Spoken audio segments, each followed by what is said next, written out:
दोस्तों आज के वीडियो में वर्लपूल ऑफ इंडिया का टेक्निकल एनालिसिस करेंगे जिसमें मैं लॉन्ग टर्म के लिए बुलिश हूँ। ये अपने ऑल टाइम हाई से लगभग 70% पर ट्रेड कर रहा है। इसने ऑल टाइम हाई लगाया था 2800 का, लेकिन आज ये 850 पर ट्रेड कर रहा है। तो क्या हमें इसमें इन्वेस्टमेंट अभी कर देना चाहिए? इसे हम लोग डिमांड एंड सप्लाई और स्मार्ट मनी कॉन्सेप्ट के हिसाब से देखेंगे। तो वीडियो बहुत इंपॉर्टेंट है लर्निंग पर्सपेक्टिव से कि इस तरह के स्टॉक को हम लोग किस तरह से आइडेंटिफाई करते हैं। देखिए, मार्किंग मैंने कर दी है, लेकिन मैं आपको पूरा इसमें डिटेल दूंगा कि डेप्थ में आपको बताऊंगा कि कैसे इसको आइडेंटिफाई किया जाता है और कैसे मार्किंग की जाती है और इसके पीछे लॉजिक भी क्या है। देखिए, जो भी डिमांड एंड सप्लाई ट्रेडर्स हैं उनको तो ये चीज़ बड़ी आसानी से समझ में आ जाती होगी कि किस तरह से डिमांड जोन को मार्क किया जाता है, लेकिन कॉन्सेप्ट मैं आपको बता देता हूँ, फिर इसमें बताऊँगा कि किस तरह से मार्किंग की गई है और आपको समझने में भी बहुत ज़्यादा आसानी होगी। देखिए, बहुत ही सिंपल कॉन्सेप्ट होता है सप्लाई और डिमांड में। जैसे कि हम किसी चीज़ को बाय करते हैं, अगर उसकी सप्लाई ज़्यादा है और डिमांड कम है तो उसके रेट कम हो जाते हैं, मतलब कि सेलर्स हावी होते हैं। उसके उल्टा अगर बायर्स मार्केट में बहुत ज़्यादा होते हैं और सेलर्स कम होते हैं, मतलब कि उसकी सप्लाई बहुत कम होती है, तो उसके रेट्स बाय बन जाते हैं। किसी भी चीज़ को आप ले सकते हैं, वेजिटेबल्स को ले सकते हैं, जैसे कि रेनी सीजन में टमाटर्स की बहुत डिमांड तो उतनी ही रहती है लेकिन सप्लाई कम हो जाती है तो उनके रेट बढ़ जाते हैं। तो यही एक सिंपल सा रीज़न होता है कि किसी भी स्टॉक की अगर मार्केट में डिमांड ज़्यादा होती है, मतलब कि बायर्स उसमें बहुत ज़्यादा हो जाते हैं। अब बायर्स ज़्यादा का मीनिंग है रिटेलर्स चाहे कितना भी पैसा डाल लें, लेकिन वो उतना पैसा नहीं डाल पाते हैं कि बायर मतलब उसको ऊपर लेके जा सके प्राइस को। लेकिन अगर बायर्स यानी कि जो बड़े इन्वेस्टर्स हैं, म्यूचुअल फंड हाउसेज हैं और बैंक्स हैं, वो इतना पैसा डालते हैं कि उनके इतने सारे ऑर्डर्स होते हैं कि वो सेलर्स को पीछे छोड़ जाते हैं और प्राइस को अप लेके जाते हैं। लेकिन वो कभी भी महंगा नहीं खरीदते, वो प्राइस को नीचे लेके आते हैं, अपने जोन बनाते हैं, वहाँ पर ही बाय करते हैं और वहाँ पर रिटेलर्स को ट्रैप भी करते हैं अलग अलग तरीके से, क्योंकि उनको सेलर्स की आवश्यकता होती है। सेल्स के उनको सेल्स के बहुत ज़्यादा ऑर्डर्स चाहिए होते हैं, क्योंकि मार्केट में अगर सेलर नहीं होंगे तो बायर अपने ऑर्डर को कैसे फुलफिल करेगा, तो उनको ट्रैप भी किया जाता है। तो इसके सब के बारे में आपको बताऊंगा। इसके लिए सिंपल तरीका होता है कि हमें एक ऐसा एरिया आइडेंटिफाई करना होता है जहाँ से पहले बहुत अच्छा अप मूवमेंट स्टार्ट हुआ था। तो आप क्लियरली देख रहे हैं कि मैं ईयरली टाइम फ्रेम पर हूँ और यहाँ से कितना अच्छा अप मूवमेंट स्टार्ट हुआ था। बैक टू बैक एक ग्रीन कैंडल्स बनी थी और इसने ऑल टाइम हाई लगाया था। उसके पीछे एक स्मॉल कैंडल होनी चाहिए। अब स्मॉल कैंडल क्यों होनी चाहिए? क्योंकि वहाँ पर देखिए, प्राइस एक जगह तब रहेगा जहाँ पर नंबर ऑफ बायर्स और नंबर ऑफ सेलर्स बिल्कुल सेम रहेंगे, क्वांटिटी उनकी दोनों की सेम रहेगी।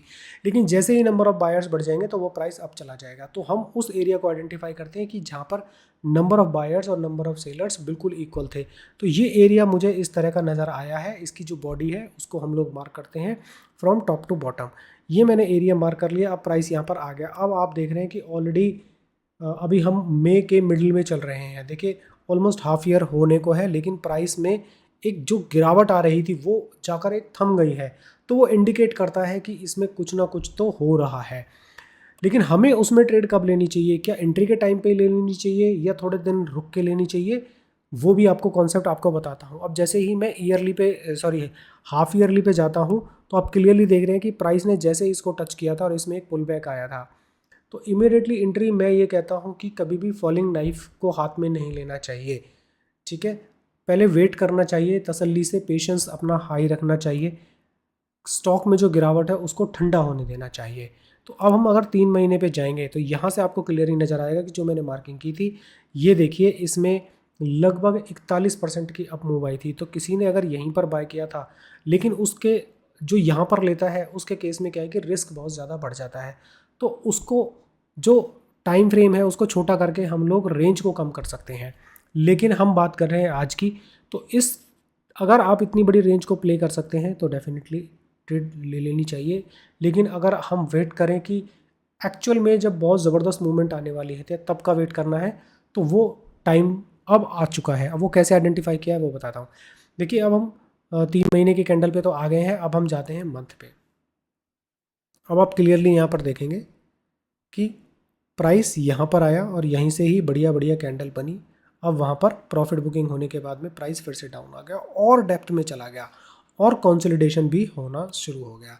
लेकिन अब आप यहाँ पर देख रहे हैं कि यहाँ पर जो है एक जोन बना है, लेकिन प्रॉपर जोन नहीं है। हो सकता है छोटे टाइम फ्रेम पे अच्छा जोन मिल जाए। जी हाँ, छोटे टाइम फ्रेम पे मुझे एक बहुत ही बढ़िया अच्छा यहाँ पर एक जोन बन रहा है। अब यहाँ भी वही हुआ है, छोटे टाइम फ्रेम पे मैंने इसको कर दिया सिक्यूज, ये हो गया छोटा। अब ऊपर की तरफ भी हम लोग देख लेते हैं कि सेलिंग कहाँ पर है। तो सेलिंग का एरिया है जो वो मुझको दिखाई दे रहा है यहाँ पर। लेकिन दोस्तों आपको एक बात मैं क्लियर करना चाहता हूँ कि अभी हम बात कर रहे हैं वीकली की, और प्राइस चल रहा है ईयरली से।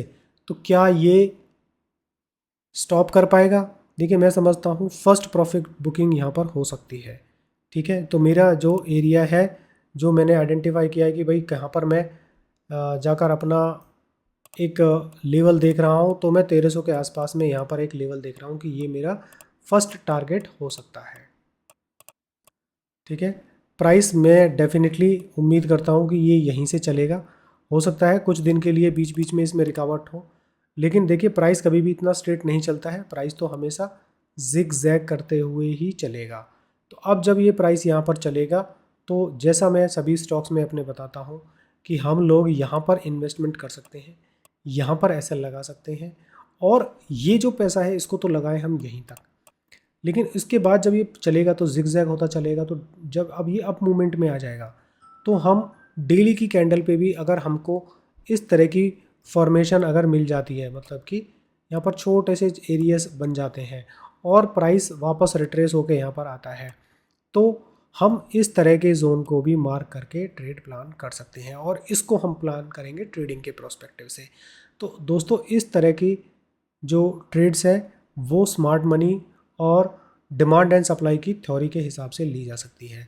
आप इस पिक्चर को क्लियरली मार्क कर लीजिए, और डेफिनेटली आने वाले टाइम में मैं समझता हूँ इसमें बहुत अच्छी हमें एक ट्रेड लॉन्ग टर्म के प्रोस्पेक्टिव से मिलने वाली है।